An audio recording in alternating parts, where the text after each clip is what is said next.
하나님 말씀 사무엘하 15장 13절에서 23절, 구약성경 487페이지, 구약성경 487페이지, 사무엘하 15장 13절에서 23절, 우리 합독은 13절에서 15절 그리고 21절 한 절 읽도록 하겠습니다. 15장 13절입니다. 전령이 다윗에게 와서 말하되 이스라엘의 인심이 다 압살롬에게로 돌아갔나이다 한지라. 다윗이 예루살렘에 함께 있는 그의 모든 신하들에게 이르되 일어나 도망하자. 그렇지 아니하면 우리 중 한 사람도 압살롬에게서 피하지 못하리라. 빨리 가자. 두렵건대 그가 우리를 급히 따라와 우리를 해하고 칼날로 성읍을 칠까 하노라.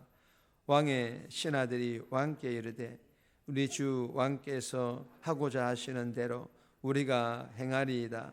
보소서 당신의 종들이이다 하더라. 21절입니다. 이때가 왕께 대답하여 이르되 여호와의 살아계심과 내 주 왕의 살아계심으로 맹세하옵나니 진실로 내 주 왕께서 어느 곳에 계시든지 사나 죽으나 종도 그곳에 있겠나이다 하니. 아멘.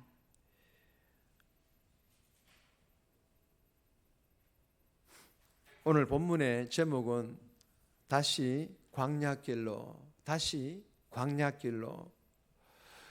오늘 이 본문은 다윗 왕이 아들 압살롬의 반역 소식을 듣습니다. 이 반역 소식을 듣고 압살롬과의 충돌과 그리고 성읍의 파괴를 막기 위해서 서둘러 예루살렘을 다윗 왕은 떠나게 됩니다. 그리고 다윗 왕의 충성스러운 신하들은 다윗 왕을 뒤따라 왕궁으로부터 도망치는 그런 내용의 본문인데, 본문 전체를 조금 더 살펴보자면 다윗 왕은 아들 압살롬의 반역으로 예루살렘을 떠나 피난길에 오르는데, 성경은 이 피난길을 무슨 길로 표현할까요? 광야길로 표현을 합니다. 과거 사울의 추격을 피해 광야에서 도망쳤던 다윗이 이제는 아들의 추격을 피해서 또다시 광야길로 향하고 있는 것입니다. 여러분, 우리가 하나님을 등지고 떠날 때 하나님께서는 우리를 징계하셔서 다시 광야길로 가게 하십니다. 그리고 그곳에서 다시 하나님을 찾고 하나님을 의지하게 하여 하나님과의 관계를 회복하게 하십니다. 그리고 여러분, 하나님께서는 우리를 광야의 길로 보낸다라는 것은 회개로의 부르심이라는 이 사실을 우리가 잊어서는 않아야 됩니다. 그래서 오늘 이 본문을 통해 하나님께 우리에게 주시는 첫 번째 교훈입니다. 선택 기준의 우선순위는 하나님의 뜻. 선택 기준의 우선순위는 하나님의 말씀에 근거한 하나님의 뜻이어야 한다. 그런 교훈입니다. 13절에서 14절 말씀인데, 14절 말씀 보시면 다윗이 예루살렘에 함께 있는 그의 모든 신하들에게 이르되 일어나 도망하자. 그렇지 아니하면 우리 중 한 사람도 압살롬에게 피하지 못하리라.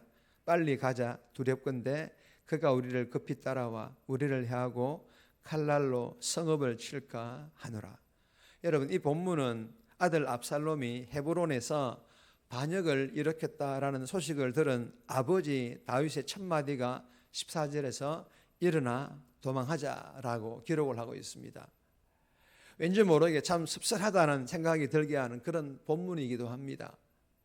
여러분, 다윗이 단순히 아들 압살롬이 자신을 치러 올까 해서 자신을 죽이러 오는 그것 때문에 두려워하여 도망친 것만은 아니었다라는 것입니다.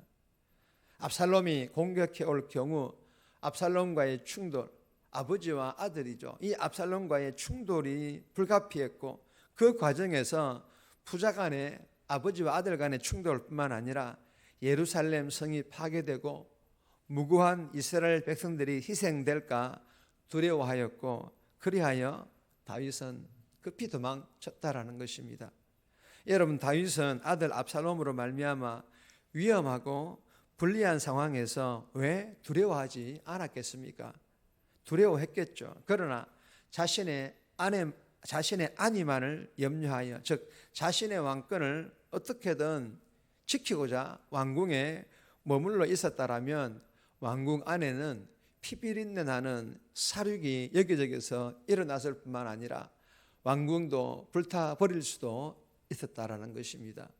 그러나 다윗은 자신의 안위, 즉 왕권을 지키기 위하여서 왕궁에 머물지 않고 예루살렘과 왕궁에 일어날 그 피해를 생각하여서 제 목숨 부지하고자 하는 비겁한 왕의 모습을 보일지라도 다윗은 눈물을 흘리며 재빨리 이 왕궁을 떠나는 그 방법을 선택했다라는 것입니다. 사랑하는 여러분, 이 본문이 주시는 교훈은 어떤 중요한 결정을 내릴 때 그 결정의 선택의 기준이 나만이 아닌, 나의 가족만이 아닌, 그리고 더 나아가 교회 공동체와 민족을 위한 것이 되기를 주님의 이름으로 소망합니다. 그리고 어떤 결정에 있어서 가장 중요하고 우선순위로 선택해야 하는 기준은 하나님 말씀에 근거한 하나님의 뜻이어야 한다라는 것입니다. 이 새벽에 기도하며 은혜 충만받아 오늘 하루도 묵상한 하나님 말씀에 근거하여 하나님 뜻을 이루어가는 그런 복된 삶 저와 여러분들이 살아갈 수 있기를 주님의 이름으로 축복합니다. 두 번째 주시는 교훈입니다. 세상의 충신이 아닌 하나님의 충신이 되라. 세상의 충신이 아닌 하나님의 충신이 되라 라는 그런 교훈입니다. 15절에서 18절까지 말씀인데 15절 말씀 보시면 왕의 신하들이 왕께 이르되 우리 주 왕께서 하고자 하시는 대로 우리가 행하리이다. 보소서 당신의 종들이니이다 하더라. 여러분, 과거 사울에게 쫓겨다닐 때처럼 도망자 다윗의 곁에는 여전히 죽기까지 충성을 다짐하는 충신들이 다윗 곁에는 있었다라는 것입니다. 지금은 다윗의 아들 압살롬 밑에 더 많은 사람들이 모여 있지만 이들은 속임을 당하여 온 사람들입니다. 어제 나누었던 것처럼 이처럼 속여서 빼앗은 민심과 영문도 모른 채 동원된 이 사람들보다 다윗의 뒤를 따르는 충신들이 훨씬 더 믿음직해 보였을 것입니다. 사랑하는 여러분, 교회 안에도 세상 속 직장 안에도 그리고 권력 구조 안에도 영문도 모른 채 동원되거나 속임을 당하여 따르거나 아니면 한 자리 차지하기 위해서 앞잡이 노릇하는 사람들이 있지 않습니까? 이 새벽에 기도하며 묵상한 말씀을 통해 잘 분별할 수 있기를 바랍니다. 그리고 다윗의 충신들처럼 하나님의 뜻 안에서 하나님을 따르는, 하나님만을 따르는 믿음의 충신들이 다 되어서 하나님의 나라의 충성스러운 일꾼, 교회의 충성스러운 일꾼들이 다 되시기를 주님의 이름으로 축복합니다. 세 번째 주시는 교훈입니다. 가시밭길이 하나님의 뜻이라면 그 길을 선택하라. 가시밭길이 하나님의 뜻이라면 그 길 또한 선택하라 라는 그런 교훈입니다.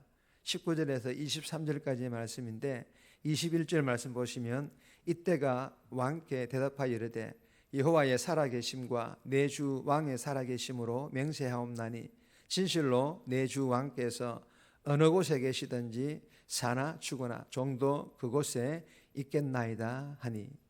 여러분, 이때는 압살롬이 그리고 예루살렘 성이 주는 신기루 같은 그 안전을 버리고 다윗의 광야 가시밭길 도망자 인생을 선택한다라는 그런 내용입니다.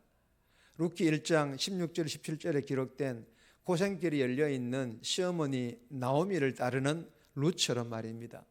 이때는 죽고 사는 문제보다 다윗을 향한 충성을 더 중요하게 여겼는데 이는 다윗의 가시밭길 도망자의 인생이 곧 하나님의 뜻이었기 때문임을 믿었기 때문입니다. 그래서 지금 당장은 고생길이지만 그럼에도 하나님 편에 서는 것이 가장 유익하고 가치 있는 선택이라 믿었기 때문에 다윗을 이때는 따랐던 것입니다. 여러분, 유불리를 따지지 않고 도움이 필요한 이들에게 곁을 내어주는 것이 하나님 편에 서는 것입니다.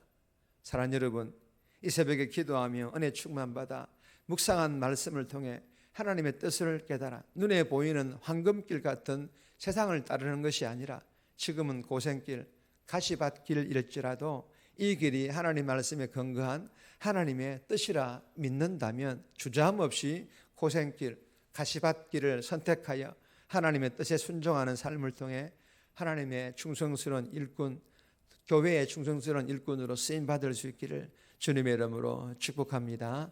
정리합니다. 선택 기준의 우선순위는 하나님 말씀이며 그 길이 가시밭길이라도 하나님의 뜻이라면 믿음으로 선택하여 순종하게 해달라고, 세상의 속임수에 빠져 세상에 충성하지 않고 하나님의 뜻 안에서 하나님을 따르는 하나님의 충신, 교회의 충성스러운 일꾼 되게 해달라고 이 새벽에 기도하며 오늘 하루도 그렇게 살아갈 수 있기를 주님의 이름으로 부탁드립니다.